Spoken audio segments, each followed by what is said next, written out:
Retired Major General Mugisha Muntu ashagatirwa ab'ekibina kya Anti n'abandi banyakibina batandika okushera akaruro mu bicweka bya Toro kandi batandikira mu town council ya Hapuyu mu district ya Kyenjojo. Abakampa muteke mukora ibi. Mwe bari mnoga. Abahagizi be bamwakira kandi bamushaba kubakorera enguuto no kurwanisa obushuma oburengeserizo mu kyanga kyabo. Abatura bagambira Major General Mugisha Muntu ngo abashuma babamazireho obusinge kandi kuba ari kubatwara polisi bagishashura sente barekura. Muntu kuyaruga Hapuyo yayongera mu town council ya Kyegega kandi abashubuzi bamugambira embereze ari kubateganisa omukushubura kwabo.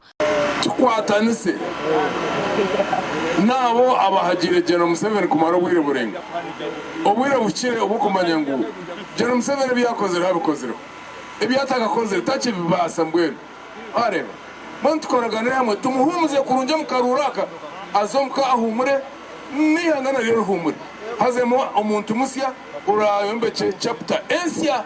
Abatura bashaba Mugisha Muntu okora nshonga y'ebyamagarero kusibaza mu kyanga eki nabwo nyuma Muntu yongera mu town council ya Kakabara kandi aboko bamugambira nako yaba boda bari kurabamu abari kuyopikiza abezi barugura za loan nuko kubaraganisa nkwarazo mu bwebembezi company zona naja kuzitebe kanisa ngama hambira gebitaku twazire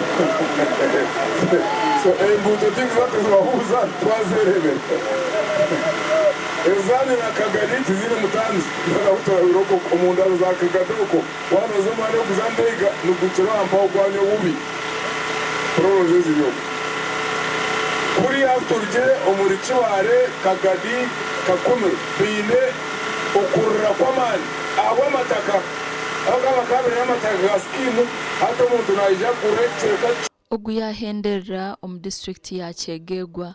Ndi Anita Tukunda.